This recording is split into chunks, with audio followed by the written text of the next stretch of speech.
नमस्कार, NDTV India का digital platform देख रहे हैं आप। मैं हूं आपके साथ अंजित श्रीवास्तव। पटना के चंदन मिश्रा हत्याकांड में रोज नए नए खुलासे हो रहे हैं।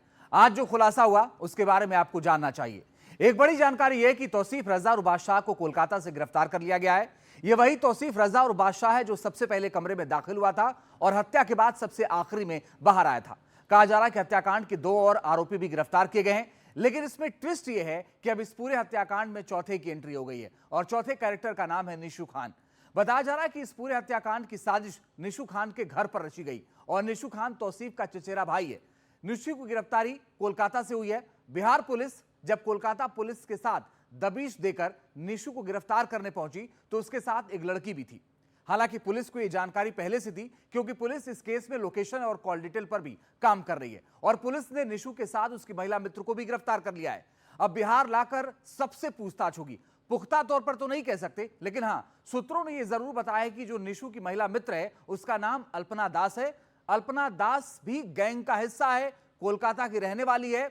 उसका काम रैकी करना और लॉजिस्टिक मुहैया कराना था।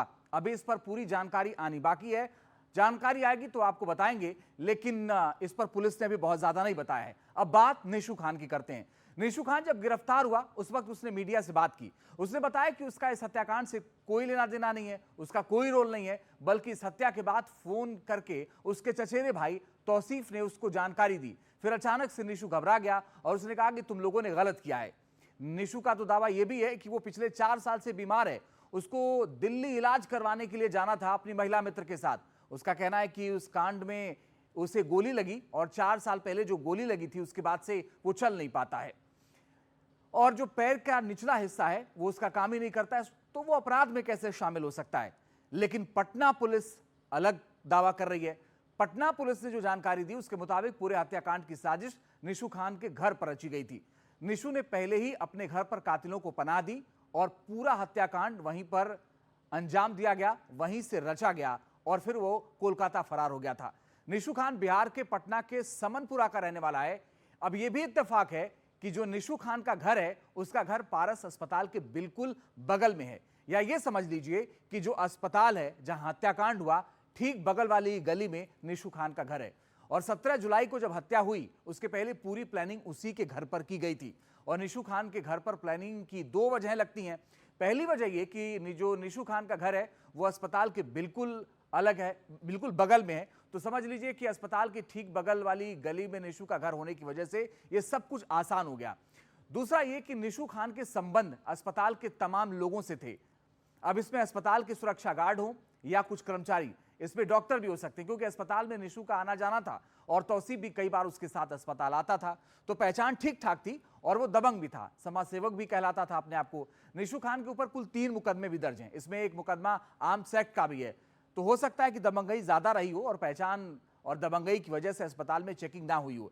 चूंकि तौसीफ के साथ भी वो आता जाता था, तो हो सकता है कि तौसीफ के जो साथी थे अंदर वो भी पिस्टल लेकर के अंदर दाखिल हो गए और इस हत्याकांड को अंजाम दिया और कमरा नंबर 209 तक पहुंचे। अब सवाल यह है कि कमरा नंबर 209 का लॉक खराब कराया गया। आरोप तो एक डॉक्टर पर भी लगा है साजिश का, जिसका जिक्र चंदन मिश्रा के पिता श्रीकांत मिश्रा ने अपनी एफआईआर में किया है। चंदन मिश्रा के पिता ने अपनी तहरीर में लिखा है कि अस्पताल के डॉक्टर हैं पिंटू सिंह, जिन्होंने चंदन की सर्जरी की थी। वो वहां सर्जन है। उन्होंने कहा था कि 16 की शाम को तुमको डिस्चार्ज कर देंगे, लेकिन उन्होंने फिर मना कर दिया और कहा कि अब 17 को डिस्चार्ज करेंगे और सुबह सुबह चंदन की हत्या हो गई। चंदन के पिता ने जो पटना के शास्त्री नगर थाने में तहरीर दी है उसमें अस्पताल की सुरक्षा को लेकर भी सवाल उठाया गया है और यह कहा गया कि अस्पताल में मेटल डिटेक्टर मशीनें हैं, इतनी सुरक्षा है, सुरक्षाकर्मी है, इसके बावजूद चंदन की हत्या कर दी गई। हालांकि पुलिस सब जांच कर रही है, क्योंकि कोलकाता से जो गिरफ्तारियां हो रही हैं उससे कई सुराग भी मिल रहे हैं। लेकिन कुछ लोगों ने कानून व्यवस्था को लेकर भी सवाल उठाया है और कहा कि राजधानी में इस तरह से मर्डर हो जाना यह बताता है कि अपराधियों में खौफ नहीं और अब क्या पुलिस का इकबाल नहीं रहा। लेकिन पुलिस का कहना है कि जल्द से जल्द सारे आरोपी गिरफ्तार होंगे। मामले में कल बताया था कि 5 पुलिसकर्मी सस्पेंड हुए हैं, जरूरत पड़ेगी तो और कार्रवाई होगी।